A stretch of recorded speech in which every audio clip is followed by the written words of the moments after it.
strong and hard. یہ goes to shows یار جب کوالٹی بالنگ لگتی ہے تو دنیا کی جو اسپیشلی سب کانٹیننٹ کی ٹیم ہے وہ کھل کے سامنے آ جاتی ہے. Reason why I said it, اور میں نے اس لیے کہا تھا کہ یار دیکھیں یہاں پہ ان پچز کے اوپر کھیلنا آسان کام نہیں ہے اور انڈیا لیفٹ اس ویری ڈس اپوائنٹڈ. بسم اللہ الرحمن الرحیم. السلام علیکم. Welcome to sin sports.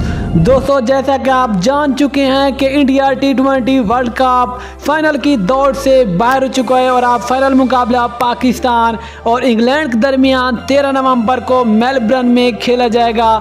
آج ایک بڑے میچ میں انڈیا ٹیم کو شکست کا سامنا کرنا پڑا اور آج کے اس بڑے سیمی فائنل میچ میں انڈیا کی طرف سے بڑی بیکار کارکردگی دیکھنے کو ملی. آج کی شکست کے بعد پاکستان کے سابق فاسٹ بولر شعیب اختر نے بھی انڈیا کرکٹ ٹیم پر شدید تنقید کی اور شعیب اختر نے بھی انڈیا ٹیم کو آڑے ہاتھوں لے لیا کیونکہ شعیب اختر چل رہا کہ T20 ورلڈ کپ کا جو فائنل ہو وہ پاکستان اور بھارت کے درمیان ہو اور فائنل میں پاکستان کا مقابلہ بھارت سے کیونکہ ورلڈ کپ کا جو مزہ ہوگا وہ دوبالا ہوگا. لیکن بالآخر انڈیا کرکٹ ٹیم ایسا کرنے میں ناکام رہی اور انگلینڈ نے آسانی سے یہ والا سیمی فائنل جیت کر ایک تاریخ رقم کر دیے.